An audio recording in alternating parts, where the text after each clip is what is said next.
Hello friends, followers and my dear colleagues. Welcome to Dr. Harish Reddy channel. అందులో చాలా మంది నన్ను అడిగారు ఒమిక్రాన్ గురించి. సార్ థర్డ్ వేవ్ అంటున్నారు, ఒమిక్రాన్ వస్తుందా రాదా ఏమవుతుంది ఏంటి అని చెప్పి. సో నేను ఎట్లా ఆలోచిస్తానంటే ఎప్పుడు వైరస్ గురించి బాధపడే కంటే మన ఇమ్యూనిటీ గురించి ఆలోచించుకోవడం నేను. ఎందుకంటే వచ్చేది ఉంటే ఎలాగైనా వస్తుంది, వచ్చాక మాత్రం మనం జాగ్రత్త పడాలి. అందుకని చెప్పి కొన్ని విషయాలు నేను మళ్ళీ ఒక్కసారి మీ అందరికీ చెప్పాలని తీసుకొచ్చాను అనమాట. ఒమిక్రాన్ గురించి ఇంకా కంప్లీట్ డీటెయిల్స్ ఎవరికి తెలియవు. అందుకని ఎవరు చెప్పినా ఏం చెప్పినా అప్పుడే కంగారు పడద్దు, టెన్షన్ పడద్దు, వరీ కావద్దు. సరేనా? మనం ఏం చేద్దామంటే మన ఇమ్యూనిటీని మళ్ళీ ఒక్కసారి పికప్ చేసుకునే ప్రయత్నం చేద్దాం. ఇదే ఆపర్చునిటీగా తీసుకుందాం, హెల్త్ పికప్ చేసుకునే పని చేద్దాం. రైటా? అందులో ఫస్ట్ ఇమ్యూనిటీ పెంచుకోవాలంటే మనకు ముందు ఇమ్యూనిటీ ఎక్కడి నుంచి ఇంపార్టెంటో చూసుకోవాలి. Skin, mucosa, gut and blood very very important అనమాట. ఇవి కనుక మెయింటైన్ చేసుకోగలిగితే అబ్సల్యూట్లీ మనకి ఇమ్యూనిటీ బాగున్నట్టు లెక్క. స్కిన్ ఫస్ట్ బ్యారియర్ కింద యాక్ట్ చేస్తే ఒక లేయర్ లాగా మనకి అన్నిటికీ అడ్డుపడుతుంది. ఓకే, దాంట్లో ఎలర్జీ రెస్పాన్స్ చాలా చాలా ఇంపార్టెంట్. స్కిన్ మీద కనుక ఏదైనా ఫారెన్ అంటే బాడీకి సంబంధం లేని ఏదైనా బయటది వస్తుంది అంటే ముందు స్కిన్ ర్యాష్ రూపంలో చూపిస్తుంది. ఇన్ కేస్ మీకు ఏదైనా వైరల్ ఇన్ఫెక్షన్స్ అట్లా వస్తే, బాడీకి తెలియనిది ఏదైనా వస్తే కంపల్సరీగా ర్యాష్ రూపంలో ఎక్కడో రెడ్గా ప్యాచెస్ లాగా మార్క్స్ లాగా వస్తాయి. అది గమనిస్తూ ఉండండి. రైటా? నెక్స్ట్ వచ్చేసి మ్యూకోజా, అంటే నోట్ లోపల ఉండే మ్యూకోజా, ముక్కు లోపల ఉండే మ్యూకోజా, కళ్ళలో ఉండే మ్యూకోజా. సో ఈ మూడింటిని మాత్రం ప్రొటెక్ట్ చేసుకోవాలి. ఒమిక్రాన్ కాదు, ఇంకొక 10 క్రాన్స్ వచ్చినా కూడా మీరు ఈ మూడింటిని కనుక ఎఫెక్ట్ కాకుండా చూసుకుంటే కంపల్సరీగా మీరు ఎన్ని వేవ్స్ వచ్చినా దాటేయచ్చు. సో కళ్ళని రుద్దద్దు, ముక్కుని నలుపుకోవద్దు, నోట్లో చేయి పెట్టద్దు, చేతుల్ని దీనికి దూరంగా పెట్టండి. అండ్ ఎవరున్నా సరే తుమ్మినా సరే దగ్గినా సరే మీకు కనుక కరెక్ట్ ప్రొటెక్షన్ ఉంటే, ముక్కు కరెక్ట్గా క్లోజ్డ్ ఉంటే ఏమీ కాదు. రైట్? సో అది very very important. Next is gut. మీ పొట్టలో అంటే డైజెషన్ బాగుండి, స్టమక్ బాగుంటే కంపల్సరీగా మీకు ఇమ్యూనిటీ బాగుంటుంది. That's a rule. Me stomach బాగుండి, డైజెషన్ బాగుంటే కంపల్సరీగా ఇమ్యూనిటీ బాగుంటుంది. ఇది లెక్క.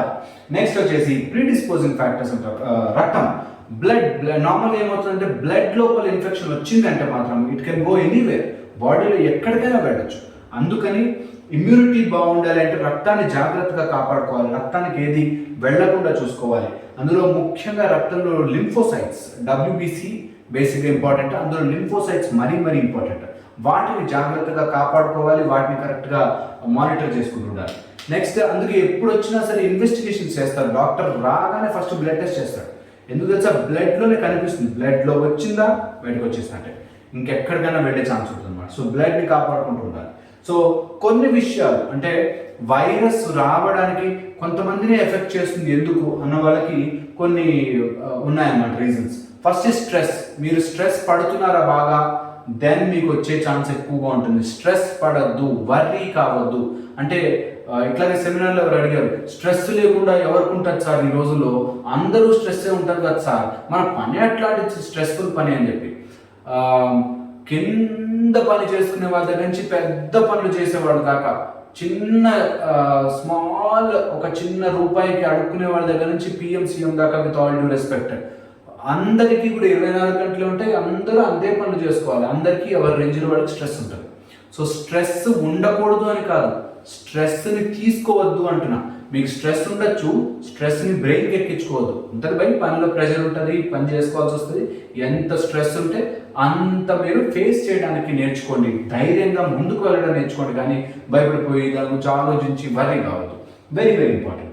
Next is vitamin D deficiency, vitamin B12 deficiency ఉంటే మాత్రం వైరస్ వచ్చే ఛాన్స్ చాలా ఎక్కువగా ఉంటుంది. సో ఈ రెండింటిని మానిటర్ చేసుకోండి.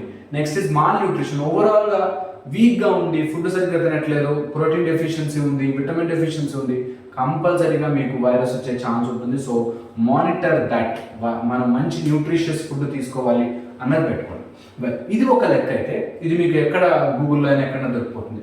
ఇది కూడా చాలా చాలా ఇంపార్టెంట్. మీరు ఎప్పుడైనా చూసారా మనిషి ఆరా ఎంత ఇంపార్టెంట్ తెలుసా? ఎవరికైనా రోగం వచ్చిన రోగిష్ఠులాగా ఉన్నారు అంటారు కదా. రోగం వస్తే మూమెంట్ యూ సీ డిసీజ్, వాళ్ళ మొహం చూడడానికి తెలిసిపోతుంది వీళ్ళకి ఏదో బాగాలేదు, ఏదో ప్రాబ్లం ఉంది అని. రైట్? దాన్నే ఆరా అంటారు. మన చుట్టూ 5 లేయర్లుగా ఉంటాయి. అన్నమయ, ప్రాణమయ, మనోమయ, విజ్ఞానమయ, ఆనందమయ కోశాలని. ముందు 4 మాట్లాడుకుందాం. అన్నమయ కోశం అంటే what we eat we become that కదా, మన శరీరం. మన శరీరంని మనము మంచి ఫుడ్తో మెయింటైన్ చేసుకోవాలి, మంచి వాటర్తో మెయింటైన్ చేసుకోవాలి. మనకి ఇవి రెండు ఇంపార్టెంట్. అందుకని ఏం తింటున్నారు అన్నది గమనించుకుంటూ తినండి. అండ్ ఏం తింటున్నా సరే సమయం స్పెండ్ చేసి మంచి ఆహారం తినండి. అంతేగాని ఏదో ఒకటి తినేసాము, నుంచుని తినేసాము, హోటల్కి వెళ్ళిపోయి తినేసాము, ఏది పడితే తినేసాము కాదు. ఒక పద్ధతి పెట్టుకోండి, ఆ పద్ధతి ప్రకారం తినండి. ప్రిఫరబుల్లీ ఫ్రెష్లీ కుక్డ్, అప్పటికప్పుడు వండిన వేడి అన్నం తినగలిగితే, వేడి ఫుడ్ తినగలిగితే చాలా మంచిది. లేదు అలా తినలేని పక్షంలో అట్లీస్ట్ గ్రీన్ లీఫీ వెజిటబుల్స్, ఆకుకూరలు అట్లాంటివి ఎక్కువ తినే ప్రయత్నం చేయండి. రైట్. నెక్స్ట్ ఈజ్ వాటర్ సంబంధానికి వస్తే, వాటర్ ఎప్పుడు తాగినా డైలీ రోజుకి 1 గ్లాసు పొద్దున కానీ రాత్రి కానీ ఆల్కలైన్ వాటర్ తాగే ప్రయత్నం చేయండి. ఆల్కలైన్ వాటర్ అంటే నిమ్మకాయ పిండుకుని ఓవర్ నైట్ వాటర్లో ఉంచి దాంట్లోపల మీరు క్యూకంబర్ కీరా ముక్కలు యాడ్ చేసుకుని 2 పుదీనా రేకులు యాడ్ చేసుకుని నైట్ ఉంచేసి పొద్దున తాగేసేయండి. ఫెంటాస్టిక్గా పనిచేస్తుంది, మీకు ఇమ్యూనిటీ బాగా హెల్ప్ చేస్తుంది. నెక్స్ట్ ఈజ్ ప్రాణమయం. ప్రాణమయం మీన్స్ యువర్ బ్రీదింగ్. మీ బ్రీదింగ్ బాగుంటే ఇమ్యూనిటీ బాగుంటుంది ఆటోమేటిక్గా. సో బ్రీదింగ్ బాగుండాలంటే ఏం చేయాలి? మీరు అట్లీస్ట్ 2 అవర్స్కి ఒక 10 minutes అయినా సరే బ్రీదింగ్ ఎక్సర్సైజ్ చేయండి. మంచిగా బ్రీత్ చేయడం నేర్చుకోండి. Right. That's very very important. ప్రాణమయ క్వశ్చన్లో breathing is important. So at least డైలీలో ఒక 45 minutes మీరు 10 minutes కనుక బ్రీదింగ్ ఎక్సర్సైజ్ చేసుకోగలిగితే లంగ్ కెపాసిటీ బాగుంటుంది, మీ హెల్త్ బాగుంటుంది. నెక్స్ట్ ఈజ్ మనోమయం. మనోమయం ఈజ్ యువర్ మైండ్. మైండ్ ఆడే గేమ్స్ వల్లనే చాలా రోగాలు వస్తాయి. సో మైండ్ని మన కంట్రోల్లో పెట్టుకోవాలి. మీ మనస్సు సూక్ష్మ శరీరం అంటారు దీన్ని. మన మైండ్ కనుక మన కంట్రోల్లో ఉంటే I think most of the diseases can be avoided.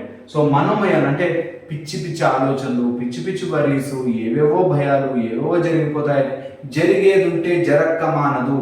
ఎంత దాని నుంచి బయటకు వస్తే అంత బెటర్. ఏదైనా మీకు భయం వేస్తున్నట్టు దాని గురించి చదవకండి, దాని గురించి తెలుసుకోకండి, దాని గురించి ఆలోచించకండి. ఎంత ఆలోచిస్తారో అది ఎక్కువ అవుతుంది తప్పితే, రావణాసుడి తలకాయలాగా పెరుగుతూ మళ్ళీ మళ్ళీ వస్తూ ఉంటాయి తప్పితే తగ్గవు. ఆలోచించద్దు, వదిలేయండి, కొన్ని రోజులు అదే వెళ్ళిపోతుంది. సరేనా? సో మైండ్ ఎక్కువసేపు దేని మీద అయితే పెడతామో అది 10 చేసుకుంటూ ఉంటుంది. అది లెక్క. That's the rule of mind. మీరు దేని మీద అయితే ఎక్కువ ఫోకస్ చేస్తారో అదే 10 అవుతుంటుంది. నెక్స్ట్ ఈజ్ విజ్ఞానమయ question. Learn knowledge. Knowledge is divine. Knowledge తెచ్చుకోండి. కాకపోతే దేని గురించి నాలెడ్జ్ తెచ్చుకుంటారు అనేది చాలా చాలా ఇంపార్టెంట్. రాదర్ దాన్ వైరస్, మీరు ఇమ్యూనిటీ మీద నాలెడ్జ్ పెంచుకోండి. మీ గురించి మీరు తెలుసుకోండి, కొంచెం మెడిటేషన్ చేయండి, జ్ఞానాన్ని పెంచుకునే పని చేయండి, కానీ డోంట్ వేస్ట్ యువర్ టైం. ఇవి కనుక బాగుంటే మీ ఇమ్యూనిటీ డెఫినెట్లీ బాగుంటుంది అండ్ మీరు చాలా హెల్తీగా ఉంటారు. ఇక ఒమిక్రాన్ గురించి పర్టికులర్గా 30+ వేరియేషన్స్ ఉన్నాయి, మ్యూటేషన్స్ ఉన్నాయి, దానివల్ల ఇబ్బంది అవుతుంది, దానివల్ల ఫాస్ట్గా స్ప్రెడ్ అవుతుంది అంటున్నారు. ఇంకా పర్టికులర్ డీటెయిల్స్ లేవు. ఏమైంది, వచ్చిన వాళ్ళకి ఒమిక్రాన్ వచ్చిన వాళ్ళలో ఎంతమంది పోయారు, ఎంతమందికి హాస్పిటల్ రిస్క్ అయింది, ఎంతమంది మైల్డ్ సిమ్టమ్స్ బయటపడ్డారు, ఇంకా డేటా లేదు. తొందరపడద్దు. నేను మంచి వీడియో చేసి మీకు పెడతాను. అంతవరకు దాని గురించి భయపడద్దు, జాగ్రత్త పడండి. మాస్క్ కంపల్సరీగా వేసుకోండి, డబుల్ మాస్క్ కంపల్సరీగా వేసుకోండి. ఇది గుర్తుపెట్టుకోండి. We will definitely go through this. Third wave ఉండకపోవచ్చు, మోస్ట్లీ నా ఉద్దేశం ప్రకారం థర్డ్ వేవ్ ఉండదు. టెన్షన్ పడద్దు, అలా అని నెగ్లెక్ట్ చేయొద్దు. జాగ్రత్తగా ఉందాం, దీన్ని దాటి బయటపోదాం. ఒమిక్రాన్ గురించి కొన్ని డీటెయిల్స్ నేను చెప్తాను. అంతవరకు ప్లీజ్ మీరు అందరూ జాగ్రత్తగా ఉండండి, డబుల్ మాస్క్ వేసుకోండి, డిస్టెన్స్ ఫాలో చేయండి అండ్ శానిటైజ్ చేసుకుంటూ ఉండండి. Thank you so much.